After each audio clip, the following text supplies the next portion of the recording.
not your birthday, so I did not get a card. But it doesn't matter, 'cause I did not get that far. Inside your house, should have asked you to come out. Instead, I stared at my phone, waiting around. It's been a while since I had. Welcome to Emo Trash, wherever the fuck this is going to be, because it's time sensitive. Yeah. Is time real? I thought it was a social construct. It is, Like gender, or like a college degree. but Tequila Sunrise. Tequila Sunrise! Woohoo! I'm so excited for this album. Oh my god, man. Yeah, They were you're not wrong, but this album, we want to make sure we keep up, like, we're part of the hype train for this album, because it's a great album. It's so necessary. Even though I did read this great piece recently about if hype is even, like, a thing anymore. What do you mean? If hype before an album even matters, or, like, right after it comes out, like, is it, like, hype, like, building up, like, articles and reviews and stuff, or is it just when people latch on, they latch on at this point? Listen, I had fun. Well, when's the last time you listened to an album because everybody was talking about it? And when's the last time you listened to an album because your favorite band said it's a good band? I mean, the one where it's like everybody was talking about it, not that much. Exactly. Favorite band, definitely. Exactly. It's more personal connections. Yeah. And like, oh, I heard about that band once, and less, oh my god, Rolling Stone reviewed it. Okay, let me. You see what I'm saying? I see what you're saying. Point, counterpoint. It's really, really, really fun to hype up your favorite band. Oh, hell yeah, I tweet about my bands all the time. 'Cause Exactly. I just want people, I want, not even just everybody else, I want the bands to know I love them. Seriously. Like, Guys. and want to know who we love? We love Super American. We love Super American. We love Super American and their new album, Tequila Sunrise. which dropped, this month? September 14th? Yeah, 14th. Damn, I'm good. So, a little background. Super American's a band we've been into for a while. We actually recorded the long-lost first episode about Super American. That's for the Patrons. We're going to start a Patreon, and we're going to have one 25-minute episode, and that's all you get for being a patron. We'll also hand ship you a letter with a kiss and some M&Ms. Oh, we're so nice. Yeah, dude, M&Ms are so good. We'll get you the mini ones. Oh, damn, we're good. Yeah, we're good. But yeah, so we really like Super American. We got into them recently. We found them because I actually was looking at Core SFM's like top 50 bands you need to know, and they were on there. And I was with you, Yeah. and we looked them up together, and we were like, "Oh, And then this is amazing, huh?" Yeah, right. We listened to Sloppy Jazz and we're like, well, I guess we're obsessed now. Yeah, Like, this is interesting. This is potential like crazy. So we got into Disposable. We've talked about it a bit. We enjoy it, and then they finally decided to come out with their debut album. Not finally, it hasn't been that long, but like it felt like that long. It felt like forever. Honestly, the timeline from No Tequila Sunrise to Tequila Sunrise felt like an eternity. It's a very interesting timeline. It starts with the No Tequila Sunrise, and then if you go far enough, it goes Tequila Sunrise. We are officially, 11 days post Tequila Sunrise. Yeah, that's when I start. PTQ. Yeah, that's when I'm going to start judging my years. Dude, it's been 10 years. PTQ. PTQ. What PTQ? PTS. Oh, Sunrise starts with S. I'm thinking. I trusted you. You really did, and I appreciate the trust. I I just really do. just took it in random. It really like that's a fucking note on how determined we are in our friendship. Well, this has been some fun bullshitting. But Let's talk about this album. Yeah, all right. So this album's Tequila Sunrise. It was just released. It is the debut full length from Super American, and it is very different from Disposable. There's similarities, but overall, it is a very different piece of music. I think I like to describe it as like Disposable was the like Super American's a caterpillar, and Disposable was the cocoon, and then Tequila Sunrise is just a full on butterfly effect. For all its good points, and there's a lot of them. Disposable is fairly straightforward. Yeah, right. There is missing pieces, which is a bit of out of left field. Right, but besides that, it's Missing Pieces kind of plays in that ballpark because it's like that slow emo. yeah, it's all pretty tame. You know where it's going. You're not really surprised. Whereas Tequila Sunrise is all over the fucking place. It's a roller coaster. It's a great one. Yeah, it's very interesting. It's clear that they took a lot of ideas and kind of like put them into practice in different ways. They really like tried to put together something interesting. And I think it comes across as such, even if it doesn't have the emotional pull of a lot of the albums we listen to. I think it still has emotional pull. It does, just not to... It's no... Folle duh. No, of course not. It's no... But if you're telling me you don't it's no opportunities, even. You're totally right. Crap, we haven't introduced that album yet. Nobody's going to have any idea what I said. Go on. Spoilers. If you're telling me you didn't shed a single tear to Estoy eternamente lo siento...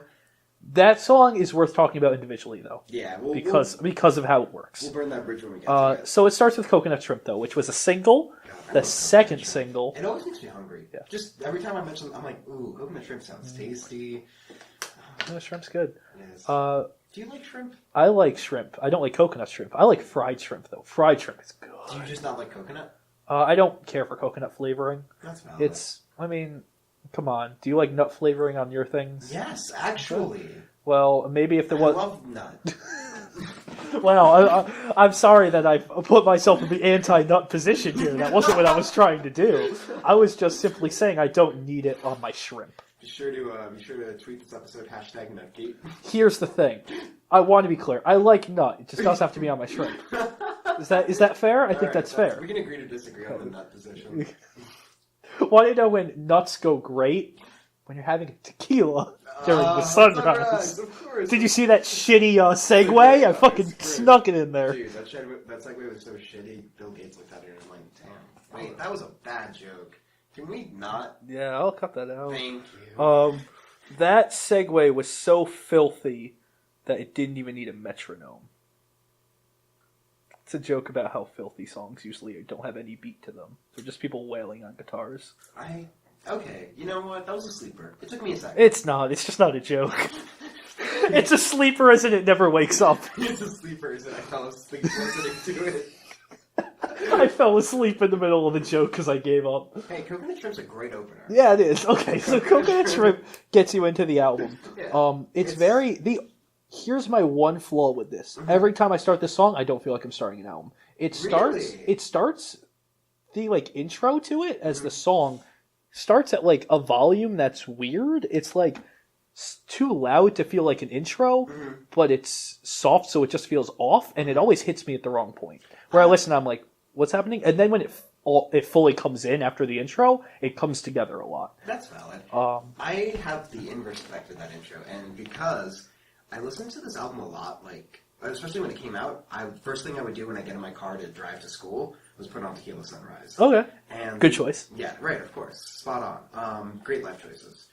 But the intro, that effect is like a very radio effect, right? Exactly. I just don't think it's done enough. I think it's not, there's not enough effect on it it's just a weird intro to the album to me because it feels like it is the beginning of the song and then the song actually starts and it's jarring because it feels like they're both proper intros. It kind of reminds me of or proper starts. I like it because it reminds me of the abrupt startness of starting a car. You know what I mean? It's not perfect. It doesn't slip. Okay, I like that. Yeah, especially in my car because I drive a shitty 96 Accord. I'm really rethinking my choices about spending a minute and a half complaining on some bullshit on the intro track. It's not needed. But okay, what I like about Coconut Trip as an intro track, especially, is they do a really good job on this album of playing with highs and lows. Both sonically and emotionally. Oh yeah. Coconut Trip is a great high. And a good high, especially. Yeah, here's the thing. When this album first came out, and I listened to the singles. Sorry, before the album came out, and I listened to the singles. I was excited for this album. I wasn't thrilled. Yeah, I was like, this will be a fine album. Yeah, I'm going to be fine with it. I'm going to enjoy it. I'm not going to listen to it that much. It'll be fine. Right, because the singles they chose were interesting. Well, we got Hands Down Olivia, which I think is interesting, but also just kind of, it's not for me. I love Hands Down Olivia. Then we get Coconut Shrimp, which I really liked, and then we get Giving It Up, which I thought was also okay. Yeah, but they all, the problem with, it's not a problem, but my problem with putting those three songs out as singles is they're all high points. Exactly. It's so weird. And I'm listening to it. I'm like, oh, this is just going to be a bunch of fun pop. It's going to have no real emotional, or not. It's not going to have a huge emotional pull to it or anything. A lot of depth. And that's the thing. When Coconut Shrimp comes on, I realized that the point of Coconut Shrimp and Hands Down Olivia as songs 1 and 3 is to make it so Commitment Issues can exist as number 2. It's true. Because without those highs, that's not a track number 2. No, it would never work as a track number 2 except for after Coconut Shrimp and before Hands Down Olivia, in my opinion. And when I was like thinking about it like that, it all kind of came together for me. So- and the album works so well together. Let me ask you a question. Would you change the track order? Maybe when it comes to the later, but not in the beginning. That's valid. I So, like, love the track order of this album, and I think I also love the album. I think the album adds a lot that the singles did not capture. It's true. Yeah, the singles were like the icing on my cake. Exactly. So you get Coconut Shrimp, which is a high point, and you're Yeah. like, this is, I mean, it's not like a happy song, but It's it has fun. happy feelings, It's a it's pop. fun, and you're like, okay, this is cool, he's getting somewhere, he's moving on, he's doing his best. And then you get Commitment Issues, which is, yeah, it's a low as song number 2, and I was never expecting it. Yeah, right. And it really points out that it's more of like a journey than a typical album, I guess. It feels like constructed more as like a journey from highs to right, lows. exactly. Songs like Commitment Issues feel like they're really pulling on what they used for missing pieces, and songs like that and Rebels Yell. Yeah, and I love the guts to put it as song number 2. It works so well in juxtaposition to all these other like Yeah, high upbeat songs. exactly. And I mean, Then you get Hands Down Olivia, then you get which Hands is, Down Olivia, which is just it's fun. I mean, I don't love it, but I understand why it's a single. It's Yeah. very single ready. Yeah, absolutely. And I think this is easily the best place it would fit in the album. After Commitment Issues, it's a really fun like reprieve from that, and you're like, oh, okay, so this album's not taking me somewhere, it's taking me everywhere. Yeah, It's precisely. going all over the place. It's not headed in one direction. And to prove that, next you get Neon Lights, which might be one of my favorites from the album. Really? I Yeah. thought your favorite was... We'll get to my favorite. It's one of my It's one of favorites. your favorites. Okay, valid. Neon Lights is a good song, but... I love the beat of it, Mhm. and I think it works as a great introduction to the rest of the album. That's... You know what? Yeah, that's valid. And it bridges it from Hands Down Olivia, because you still have like that kind of like polished like pop stuff, but it's like, hey, the rest of this album's probably going to be a lot of this, just like some pop acoustic cool shit. Yeah, right. They're just our fearless leaders. They're Yeah. two boys having a good time. You get to song 4 and you're like, what is this album? And song 4 goes, this is the album. Listen, this is what the album's going to sound like, okay? Yeah. Don't be confused anymore. It's going to sound a lot like this. Sleeping in Jeans is definitely like... If you I get had to pick a Sleeping in song Jeans. to describe the album, it would probably be... Sleeping in Jeans, really? Yeah, I think so. I think Sleeping in Jeans and Neon Lights work incredibly well together to set up the rest of the album. Because you get Neon Lights, which is a very steady song. You're like, okay, this is the sound of the album. And then you get Sleeping in Jeans, and you go, this is the feeling of the album. Sleeping in Jeans has a lot of the... It kind of feels like the end of a journey. And what I really like about pretty much all of these songs is that they not only have this sonic juxtaposition of bright versus like melancholy. Yeah.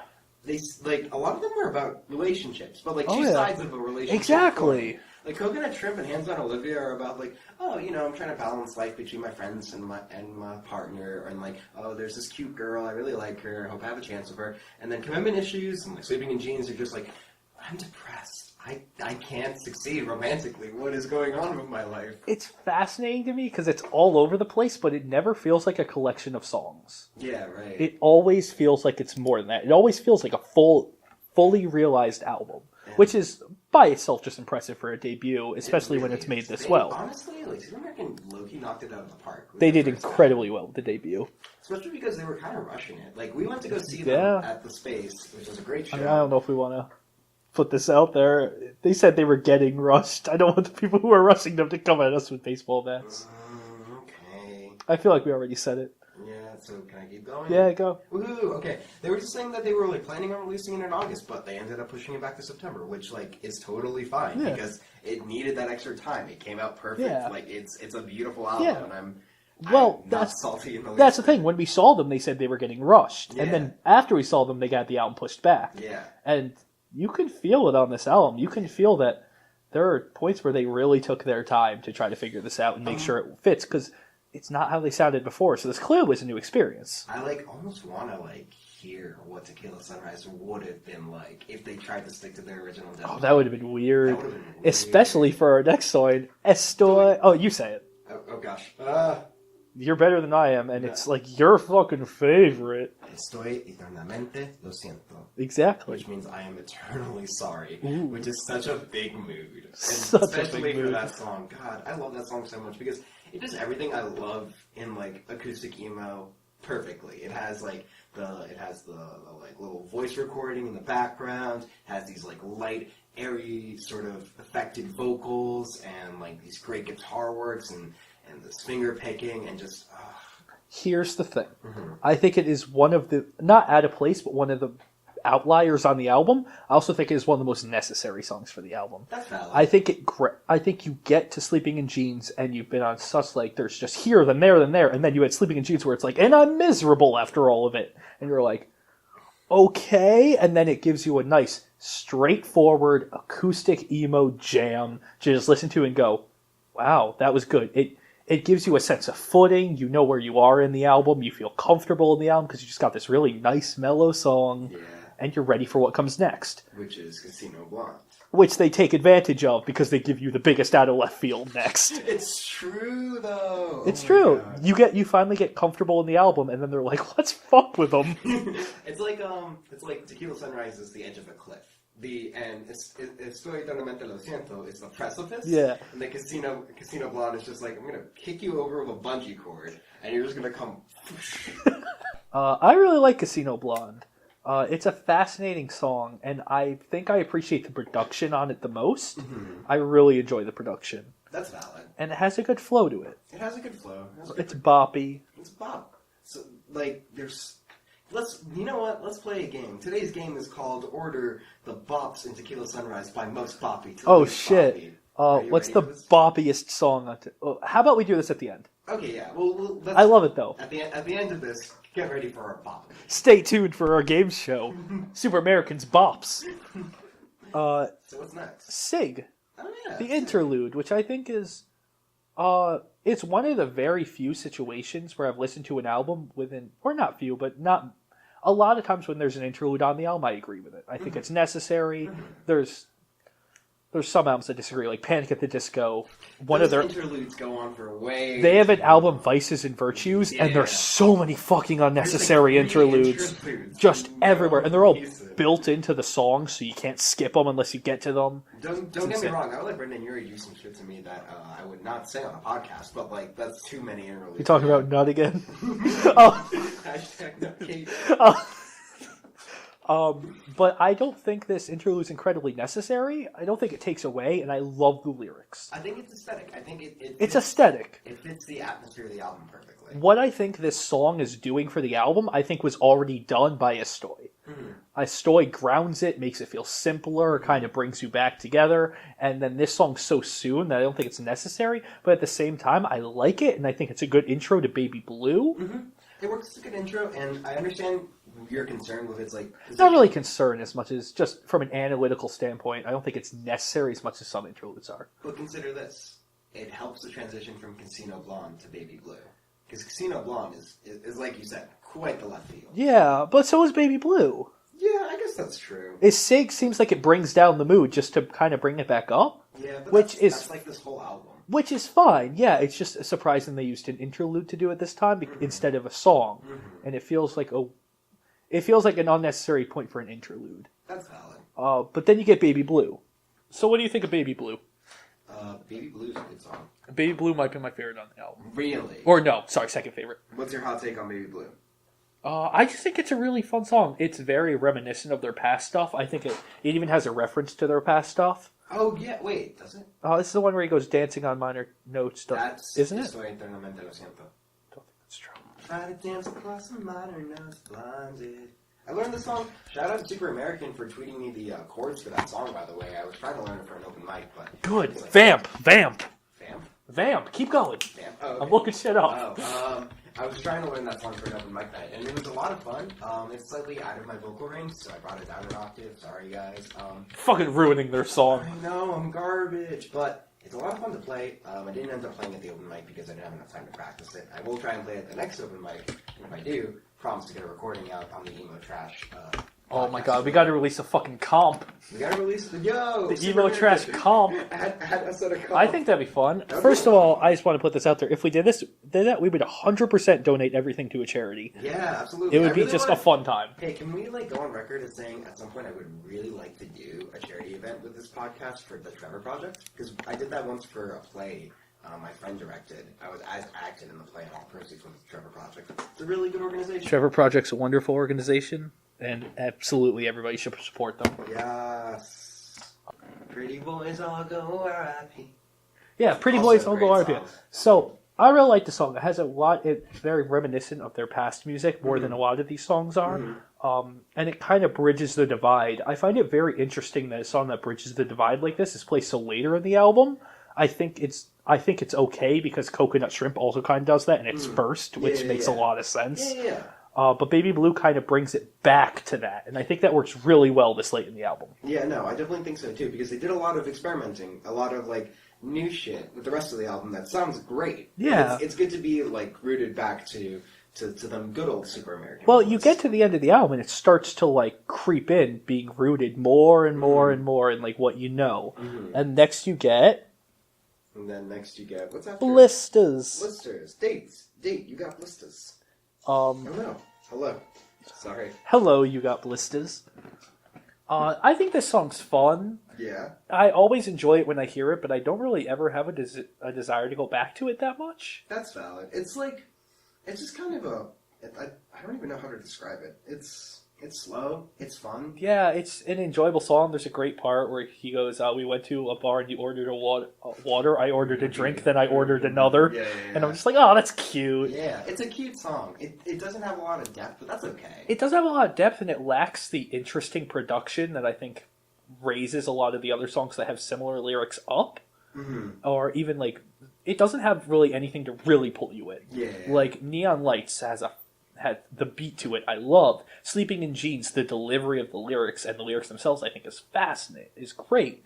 Even though they are these not extremely deep, kind of like poppy songs. And this one just doesn't have that thing.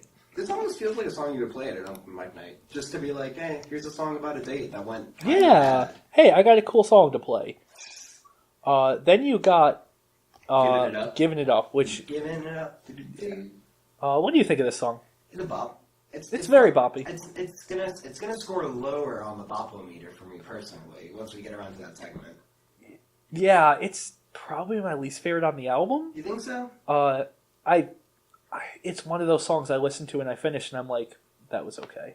I mean, that's valid. I think it's fun. I like the play on imagery, like a little hookah in the lungs, little. That part grabs me, and it's the only part that does that. Yeah, that's fair. The rest of the song is just kind of like an accentuated version of the song before it, where nothing is pulling me in, and I'm just like, give me something. Yeah, that's fair. This is I guess you can say between Giving It Up and Date, we've kind of entered adult drum. Yeah, well, Giving It Up, I would say, is easily the least interesting musically. You think so? When I listen to it, I find it the least interesting musically.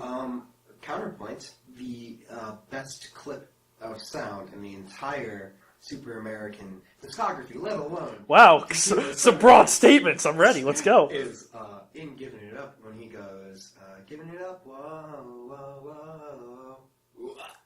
Okay, yeah, that's pretty fun. Where he goes, what? That is pretty fun. The thing that really keeps it up together on the album is that it has an air of like funness to it, but it just doesn't have it the same way that a lot of songs have it, such as Chris from Walmart. Oh god, we have a tweet. Can I quote our tweet? You can. So let me see if I can. I probably remember it verbatim, but I'm gonna pull it up. Chris from Walmart sounds like watching two people make out in Target with friends playing on the big screen in the background while you're eating a bag of corn chips. It does. And that's if you want more great tweets like that, go to our Twitter because we're trying to make a thing out of that. What's our handle? It's You made it. It's like Podcast Emo. It's literally just at Podcast Emo. I love it. Yeah. Easy to find. Yeah. That's how it feels. It's great. It's such a good picture. It's such a fun, neon-y, it's vibrant picture. It's a very this fucking what the fuck? What's going on? It's like a sitcom. It's like, hey, Chris, the guy who works at Walmart, I slept with his girlfriend. Aww. Yeah. Oh, by the way, we're dating and super close now, and I still have to see him. Poor guy. Yes. And you just kind of feel bad for him. But where isn't a sitcom, he'd be the character where you're fucking loser and laugh at him. Here, there's an entire song going, dude, I'm sorry, I suck. It's a sitcom scenario, but Chris is the protagonist. Yeah, it's Super American going, wow, we fuck with people a lot when we're shitty teenagers. We should probably say sorry to some of those people. Dude, we suck. I'm sorry. sorry. And it's boppy as hell. It's so fun. There's a great line where he goes, not all heroes wear capes, that brings the song together perfectly. It's so much fun. It has a fun feel, and it's great penultimate. It doesn't have a lot of emotional weight, but it has an interesting feel to it that brings you back, and you're interested in the album again. You're like, oh, this is the penultimate song. Where do we have to go? And we go nowhere but to Canada, out of Buffalo, on... Mike Taxi. This is Mike Taxi. So you haven't listened to that many episodes at this point if you're listening to this. You will find that I have a huge problem with closers. Yeah, you'll learn very soon. Jeremy and closers are like oil and water. Not really. I mean, I don't hate them. No. In the sense of, like, Jeremy... I have a very high standard for closers. I think they're very important to an album, and I think, especially when it's clear you're trying to make a good closer, I think it's very important that it lives up to that, because a closer can hurt an album completely. I listen to all my albums as albums, so I guess it affects more other people. Of all bands, I did not think Super America would knock it out of the park. They do fantastic. They do incredible. Is Mike Taxi your guy, Jeremy? Mike Taxi's my guy. We listened to an album that the last few songs kind of hurt this feeling a little bit, but overall is all over the place. You know what's happening. It's adventures, it's stories, it's heartbreak, and you're like, okay, it's just life as a teenager. And the last song is literally just him going, but like, what's the rest? Like, it's literally just him going, so I did all these adventures, and here's how I get to them. Here's what I do in the meantime. I fucking get high, go for a ride, and that's how I get to what causes those adventures. It's filling in the world in the most interesting way he could. It's a great example of, it's all about the journey, not the destination. Yeah. You close on focusing on the journey, and it's so good. Yeah. It fills in so many gaps in between, exactly. with the events of the album. And it really gives this feeling of moving. It gives the feeling of like, oh, hey, all these adventures are part of something. And it connects them all, it brings them all together in such a weird, boppy song. Mike Taxi is like the emotion of pulling into the driveway after like a 10-hour road trip across like the Midwest. Exactly. Or something. Exactly. And you're just like, high as fuck and like tired and sweaty and gross, and like there's probably like multiple bags of Doritos on the floor of the car. And you're like, wow, time to go to the next thing, I guess. Here we go. And you get in your car, and you start going, and you're like, okay. It's only 25 from here to Canada. Yeah, and it just has such a lovely kind of feel to it when you end the album, and you're like, wow, it brings the entire album into focus, which is exactly what a closer needs to do. You finish it, and you go, that album came together, that was a good closing to it, and I feel all the other songs were lived up to. And it's hard to describe, but it's just it's such a satisfying end. It's a good closer when you listen to it and you finish it and you're like, I just finished that album. Yeah, and you're like, it lived up to every track before it. And there's a great line at the end where he goes, take me to paradise, take me to practice, Mike. And it's just, it gives you such a feeling of his life as a whole that you don't get on the rest of the album. You get bits and pieces. And then you get this one, which isn't about a bit and pieces. It's about many. It's about putting a lot of bits and pieces. I'm going to use something that they fucking said. It's going to be great. So they talk about collages all the time. Apparently they were super fucking into collages during this album. The cover of the album is a collage. Want to know something awesome that I learned from Spinning Thoughts? Great podcast. Check it out. Apparently, the cover of that album, the lyrics on it are from a song called Tequila Sunrise. And if you buy the vinyl, you'll get all those fucking lyrics because it'll be a complete centerfold. So they are pressing it on vinyl? They are, yes. I sent you a fucking tweet about it. Oh, that's right. Oh my god. Which it absolutely should be. It completely deserves it. Yes. So they like collages. So throughout the album, you're getting pieces of different collages. You're getting, oh, here's this one time this girl broke my heart. Here's this other one. Then you get Mike Taxi, and it's all the pieces at once. It gives you 70 pieces, and it says, here's a life as a whole, shown through all these pieces. Not the pieces we showed you earlier, but pieces about me going from one place to another. Not a roller coaster. It's a collage. It's all these little pieces. Then you get to the end, and they're like, oh, so you got all those pieces, but you definitely did not get a sense of who I am. Here's the information you need to know to get a sense of who I am. And then the album ends, and you're like, oh, wow, okay. And you're satisfied. You're like, that character went through all those experiences. Now I know who he is. I have it together. Let's listen to it again. I'd argue that it's characters, because I feel like Matt and Pat are both like... I feel like yes, they have their both. personalities definitely shine through in this album. And it's great. I love it. I very much enjoy this album. Forgive that ridiculous rant. Anyway, do you want to do the bop-o-meter? Yes, let's do the bop. All right, bop-o-meter time. So, track list. We got. Okay. What's your least favorite? Want to do like bottom or what? Yeah, let's start from the bottom up. I think my least favorite bop is probably Date. I think Date might be my least favorite bop. Mine would be Giving It Up and then Date. That's valid. Okay, yeah, I'm inverse on you. Date and then Give It Up. I don't know if we have to list all 13. Do you want to do like the top ones? Yeah, let's do top 4. Okay. What's your bop of the album? Bop Or of no, fourth bop. 4. Let's build up. Okay, so fourth bop is Date. Like least bop is Date. No, we're doing top 4. Then You're going to go 4, 3, 2, 1. Jeez. Okay. Does that make sense? Yeah, I know it's confusing, but I think it'll work for our I just purposes. need to recalculate. Hold on. Yeah, me too. Don't worry. Okay. No, it's easier for me to start from the top. Top is hands down Olivia. Really? That's your favorite bop? That's my favorite bop. I think that's the boppiest bop. Mine is Mike Taxi. I think it's valid. such a fucking bop. Yeah. Okay. You listen to it, and the entire time I'm smiling like a motherfucker. I'm like, wow, this is fun. I think bop number 2 for me would be Baby Blue. Really? Pretty boys all go up. It's such a good hooky That would line. probably be mine too. Yes. Baby Blue. So that's like together. If we like take our scores and we aggregate them, Baby Blue's getting that like 99% Rotten Tomatoes score. Tune in for the next episode of Statistical Analysis of Emo Trash. Oh my god. That's just us playing math rock. But Alright, I leave. Jeremy, it's nice doing the podcast with you. damn, we got to quote that and put it on Twitter. Bye. Fucking come back. That is absolutely Twitter worthy though. Shocker, or no, plot twist, I never left. Oh shit! You can take the kid You're out just of an emo fuck who doesn't go anywhere. You can take the kid out of the trash can. Can't take the trash can out of the kid? C'est la vie. Okay. I feel like that's enough. What do you think of this album overall? Just closing thoughts. Closing thoughts. Great album, Fearless Leaders, and What? They call themselves the Fearless Leaders all the time, like Oh. our Fearless. It's nice, it's cute. And okay, I left a quick break there because I'm gonna say something, and I don't know if I want it to end up in the podcast. For Okay. that.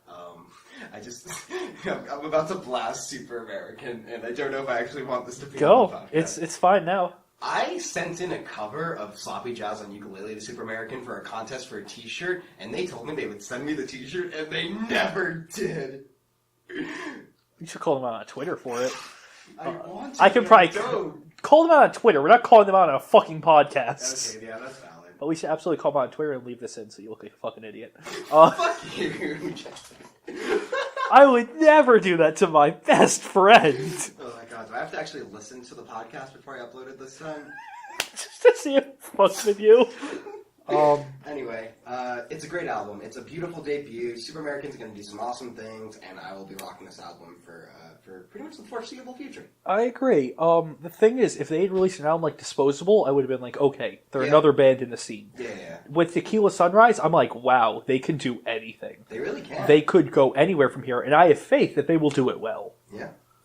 And then we move on to another prominent... So this force is in your the scene. prescription. It's my prescription. Because you fucking love this band, and I've never gotten super into them. I fucking love this band. One of my favorite sweatshirts that I own is merch from this band. I will actually shout out, Quinn O'Neill got me into this band. Like, he's the reason I started listening to Hot Mulligan. We're doing Hot Mulligan, we're doing their first EP. No, their second EP. Second EP? Fucking Christ, I don't know. So We're doing their first their first record release, I We're believe. doing Opportunities. Label release. We're doing motherfucking It's an EP called Opportunities. There was a 7th song added as a bonus track that we will also talk about. It's a great, it's a good, it's a great. It's a good, it's a great, it's a good. It's a good, it's a great, it's a good. And I guess, should we just jump into it? We should absolutely just jump into it. It's pretty Because short EP. Well, tell me about, do you have anything you want to say about Hot Mulligan first? They put out an amazing live show, first off. I've never seen them. I would love to see them live. They're really good live. Lead singer's really nice, a little awkward, but like Makes a very sense. cool dude. And they just honestly just kill. Like they go up there and like they're like professionals. Which is weird, right? Well, they're very fun, like social media and just like the way they talk. They seem like very fun people. They but are. it's interesting to hear like their professionalism. Like, I like that. No, yeah. When they go up there to shred, they They shred. fucking shred. And this EP definitely like made a mark in the scene, I think. Or at least It definitely made their mark in the scene. Yeah. This is the EP that had people going, oh, Hot Mulligan might be the next like one of the bigger bands in the upcoming scene. And they're doing pretty damn well. Next Boston Manor? Maybe? I never came to terms with how Boston Manor affected the scene. Yeah, I could never look at you and tell you, like, oh, Boston Manor did this for the scene. Who would you compare Hot Mulligan to? Who could, at this point? Whose shoes could Hot Mulligan fill? I think they could be like a hotelier. Yeah. Not absurdly popular, but like a band that people go to and go, that's one of the bands of the scene. That's valid. That's a valid They have a loyal following, people care, or a tiny moving parts even. Yeah. I feel I think they could be that. That's a fair... TMP and Hot Mulligan tour. I think that would be a fucking incredible tour. That would be a great tour. Want to know who else you got on that tour? Who? What's the fucking math rock band we saw there in West? Oh, Dry Jacket. Get Dry Jacket on that tour? You got good shit. About to at TMP, Dry Jacket, and Hot Mulligan be like, why aren't you guys touring? That'd be a good fucking tour, man. That'd be a sick tour. Okay, let's get into the EP. We should do it. Oh gosh, I'm sorry. So you okay? If you had spun out your Oldsmobile, how the fuck does it? If you had spun out your Oldsmobile, this probably wouldn't have happened. Yes, great opening track in my personal opinion. I mean, it's an EP, so like the opening tracks don't as much, but I still think it's a good opener just for like emotional purposes. I love the way the album starts with the like kind of like jingly "Let's Stop Pretending." Yeah. I think that has a great start to it. This song reminds me a lot of like "Take This to Your Grave" Fall Out Boy. You know what? Yeah. Especially this song, it's which very... I don't love, unfortunately. But I like this more than I like that album. Hey guys, Jeremy's Ooh, terrible opinion coming up. Fake emo trash. I love Fall Out Boy. They're one of my favorite bands. Don't think Take This to Your Grave's that good of an album. Take This to Your Grave is my grail. I'm like, that's like, if I can get that album on vinyl, I will never have to buy vinyl. I mean, if you say so. It's a bunch of emo fucks singing about an underage girl that they hate. You're not It's wrong. It's just above par written. I hate this. Oh my god. Don't call me out like this, Jeremy Farrell. Hey, if you want to tell me I have trash opinions, I'm going to fight back. Alright, anyway. Remember 5 seconds ago, you were like, oh, I fucking got it. Come here, please. No garden catering for you tonight. No! I really like this. I think the lyrics in this song are good, but the lyrics are never really what drags me into Hot Mulligan. Mm-hmm. What gets me are the riffs, and this song has some great riffs. Especially the chorus. I think the chorus is one of the strongest, choruses they have. Fun fact, half of Hot Mulligan's songs are not in standard tuning. Oh my god, they all sound weird. They do like, I think it's like FACGE, something like that. That was my face. Excuse me? That was my face when I went on Ultimate Guitar Tabs and was like, oh, I mean, it is like weird math rock. It's just some weird. They say they don't play math rock, but they do. They say that? They say some shit. Excuse me? That's what I'm saying. The thing about this song that I don't love is it's just another song about being used by a girl, which obviously I think is fine. Mm-hmm.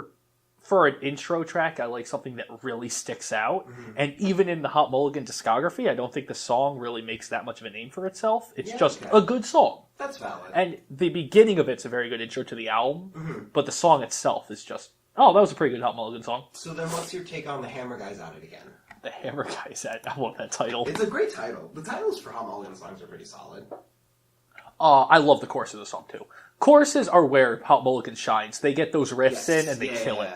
It's so good. And like the way that they handle the chorus and like kind of, it's very, there's a band that does this where it's like, it's almost like a mafia version of The World Is a Beautiful Place. Interesting. Where it's very, it's a little spoken word, but it's fast. Yes, they have a lot of like weird shit like that.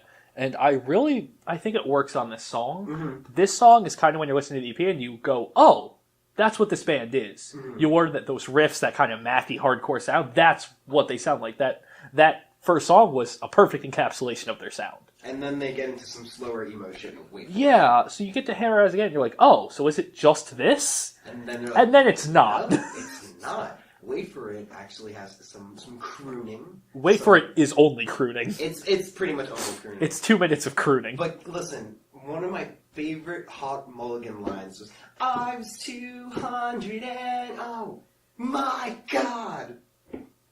It's a great line. That's my favorite part of the song. I don't love this song that much. It hits my weird spot that I've told you about, where I'm just kind of like, do something. It's just still crooning. Yeah, and okay. obviously that means it's not for me. It doesn't mean it's bad. I revel in the croon. Yeah, I think the lyrics, I think this is some of the better lyrics they have. I think they do really well with the lyrics on this. And what they do absurdly well is transitions and choruses and making the vocals fit the music. Like right where you just did, where you said, "And I was 200," and oh my god, it sounds so perfect when you hear it. It's very smooth. It feels like. I guess this goes back to the professionalism because everything feels intentional. You know what I mean? Here's how I will describe Hot Mulligan. Hot Mulligan's opportunities. You could put this quote on the box. Remarkably smooth. Remarkably smooth. It's like a pack of cigarettes. Yeah, it's like hardcore math rock, but it's remarkably smooth. It goes down easy. You heard it here first, folks. Opportunities goes down Hot easy. Mulligan goes down easy. But yeah, it's like it works so well. Like you think it's going to be like really jagged, really like Jeff Rosenstocky maybe, where it's like all over the place, and you're like, oh god, it's kind of like cringy, but it never really gets it. Which either way would be a bad thing. It's just it's impressive and it's fascinating how like smooth a lot of the transitions are on an album that doesn't feel smooth. And then you get into the transition of well, it's not a transition, but you transition into Dairy, which is a lot of people's favorite song on this album. It's definitely like a song, one of the bigger songs. Definitely a song that got me into Hot Mulligan. I can say on record that Dairy is probably one of the biggest influencers for me to be like, wow, Hot Mulligan's a band I should listen to. I like it a lot. Mm-hmm. Here's my main concern. Mm-hmm. I think my favorite part of the song is when he goes, and I just had so much to say, and it's also, in my opinion, some of my least favorite Hot Mulligan lyrics. You know what? That's fair, because they are kind of flat. They're very flat. They don't do anything. It just feels like he's mumbling. But at the same time, musically, I love that part. I think it's a fascinating choice musically. Musically, I think this song is fascinating.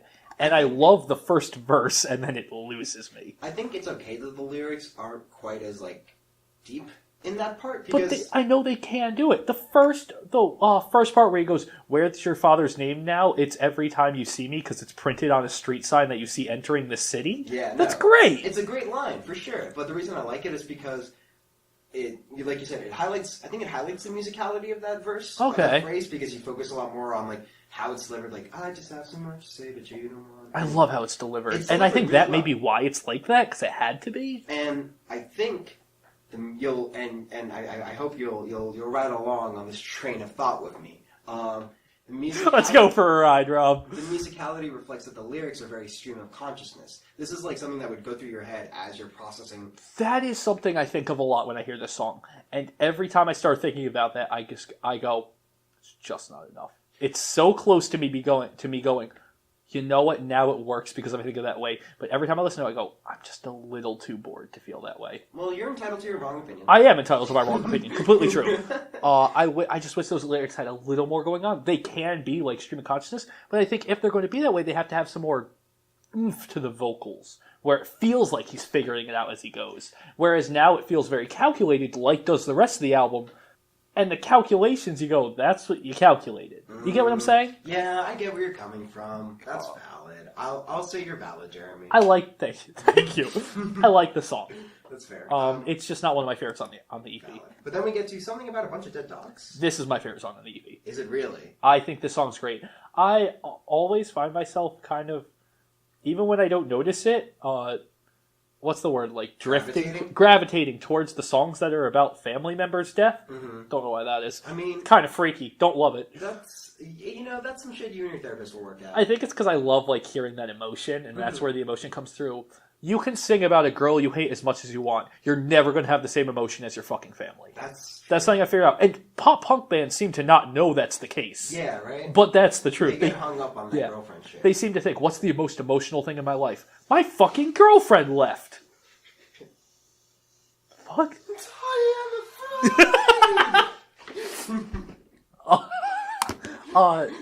It's great. I love the intro to it that you were just playing. It fucking gets in there and starts going hard. And I fucking love the chorus. Yeah, the chorus is great. Wait, how does the chorus go again? I will never understand my Twitch or why my anxieties hang out with an iron grab. If you want peace! It's so... I love the spoken word part here where he just fucking goes through and then he really calms down for the if you want peace. I think it fits the meaning of the song so well where he's like, This feels stream of conscious. It feels like he's like, I don't know. By the way, I fucked up. I don't know. By the way, I fucked up. That's what the chorus feels like, and it works so well. Hey, can we coin the term math vocals? Is that a thing? You can coin the term math yes, vocals. I'm here for it. Yeah, this is math vocals. I'm gonna go on record. What do you mean? It's just What does that mean? It's very precise, like concentration of words into a phrase that like you don't understand it fully, but you still get the feeling. Okay. You know what I mean? Yeah. Like you don't hear every syllable. You don't. You might not. You have to look at the lyrics. You have to look at the lyrics to really get it. But even if you don't look at the lyrics, if you just listen to it enough, yeah, you get what he's trying to get well, across. they do that. That it helps because musically they know exactly what the fuck they're doing, and it works so well in the song. The music adds such a feling to it of anxiety and like this depression kind of creeping in, and it works really well. I really like the song. How do you feel about I replied to Tyler with 3 Blue Cars? Oh, fucking what the fuck is that? This is one of the songs that I listen to, and I go, I could see that song being released on like a 2011 emo comp with like modern baseball. Yeah, I could see that too. It's very reminiscent of Wait For It.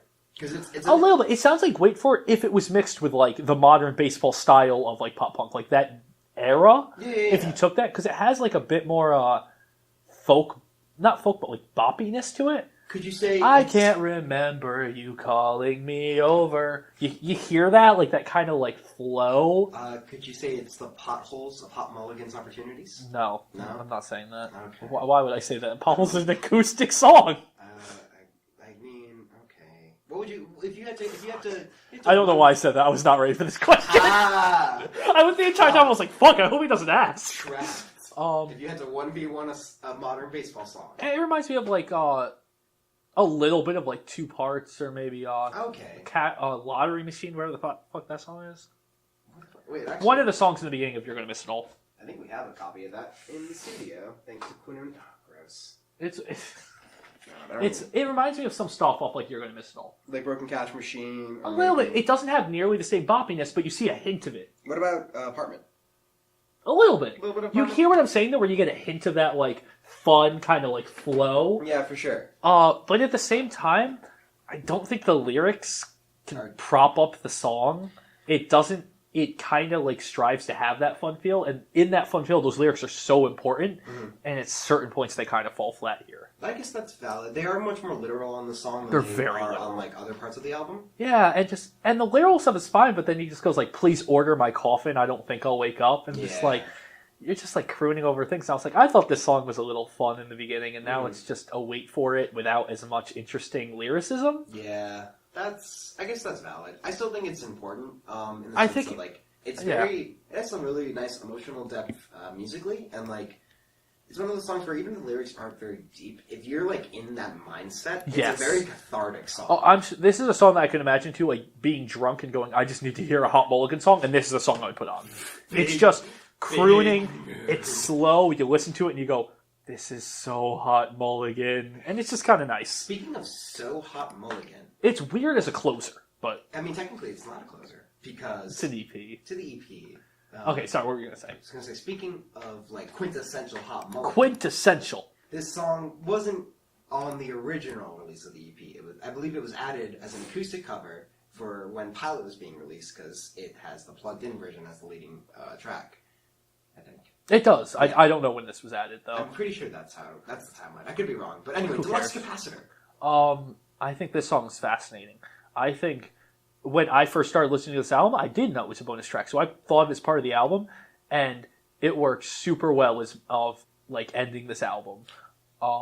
Here's the thing. I don't think it's needed to end the album, but I don't think I Replied to Tyler with 3 Blue Cars could ever be a closer. It's an EP, so I'm not like saying like, Hot Mulligan, what the fuck are you doing? Yeah. I'm just saying like, I think what Deluxe Capacitor does is even if it's not a great closer, it adds a closer. Mm-hmm. It gives something to like end the thing and go, okay. That's valid. Whereas when 3 Blue Cars ends, I'm just like, what's next? Mm-hmm. Oh, it's restarting? Yeah, right. Weird. Yeah.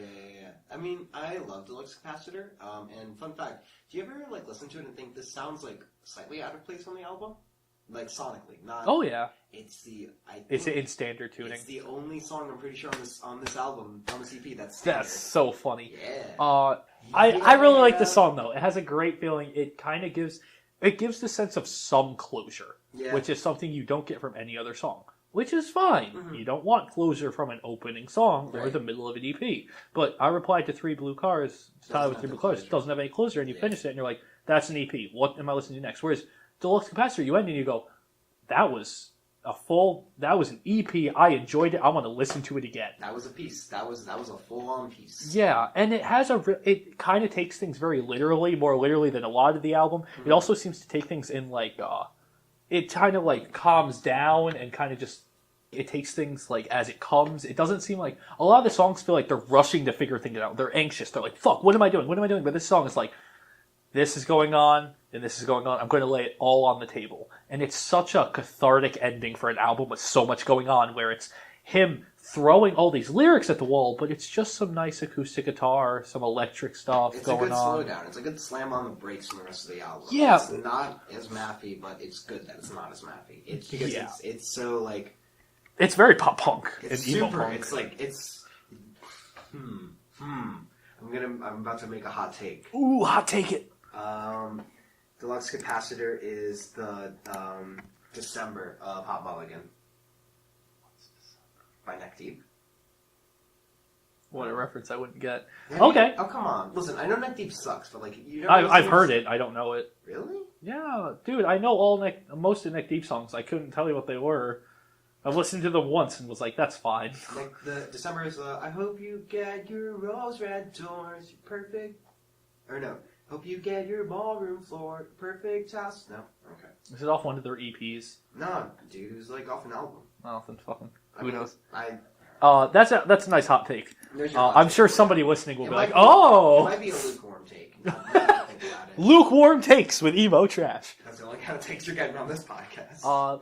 I think the song's fun. It is just a crooning song about missing someone, but it's also a song about missing someone and kind of like, because of that, looking at your life and going, what the fuck am I doing? And then it ends and you're like, I guess that person's like, what the fuck were they doing?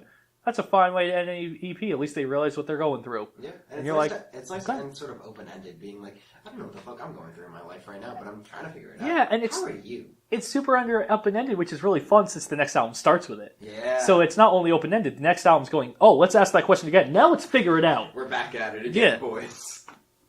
So yeah, that's Opportunities by Hot Mulligan. Yeah. What did you think as a recommendation? I like this album a lot. It's not for me. It has a little too much math for me. That's valid. I think the lyrics are kind of hit and miss. Mm-hmm. I think musically they're fantastic and they know what they're doing. I like the album as a whole. Mm-hmm. It's definitely like high points and low points though. Mm-hmm. Even though I don't think the songs are high points and low points. I think the songs are pretty average. Like they're all good. None of them are incredible. Lyrics have some high and low points. No, my enjoyment has some high and low points. Okay, I get what you're saying. Even though I would say that Dairy and Wait For It are probably almost as good as The Hammer Is At It Again. And If You Had Spun Out, I don't like Dairy and Wait For It that much, whereas I really like The Hammer Is At It Again, If You Spun Out. Some of these songs are just crafted in ways I enjoy a lot more than others, even though I think they're all pretty even when it comes to how good they are. That's fair. Hot Mulligan was definitely like... I don't listen to a lot of math rock. I mostly like that. They definitely have that crossover appeal. They have great crossover appeal because the most mathy I got was like Super American. Wow, they're math god Super American. Hey, Super American, write a math rock album. Oh fuck! I want to hear Coconut Shrimp and math rock. Oh, that'd be great. But the most like mathy I got with my math rock was like American Football or like. Did you ever listen to Tiny Moving Parts? Yeah, of course. TMP is definitely and TMP is sort of like. Because like a lot of math rock tends to be very atmospheric and sort of like twinkly, but like TMP and Hot Mulligan are definitely like that good cross section of pop punk and math rock, which I am here for. I'm about it. I love Pilot. I own it on vinyl. We're ready for more. Ready for more. Hot Mulligan is just getting started, which could not be better news. Hey, Hot Mulligan, stop subtweeting each other about LP2 and just fucking make it. That's a reference. That's a ref. That's a rap. In 3 weeks, they'll be like, didn't I tweet something like that? Once? And I think that's where we end off. Yeah, so thank you for listening, guys. We don't even have next week's. We'll fucking... Yeah, tune in for the next it doesn't matter, because this album will come out early. Yeah, exactly. Tune in for the next episode where we talk about more, We're going to talk about some fucking albums that we like. It'll be fun. Maybe at some point down the line, we might have a guest appearance. Oh, shit. But thank you for listening. Thank you, seriously, guys, if you're actually giving this podcast a listen, for, listening to us ramble. I hope you're having a good time. I hope you're, learning about albums. You're enjoying, connecting, hearing how we connect to the albums. We're having a fun time. And to everybody who's not listening to this album, lean in real close. You listening? Yeah, butt munch. Yeah, disappointment. You're just like your mother. Anyway. Until next time. We'll see you. In the trash. No. Don't I say garbage? You do say garbage. Okay. Until next time, we'll see you in the garbage.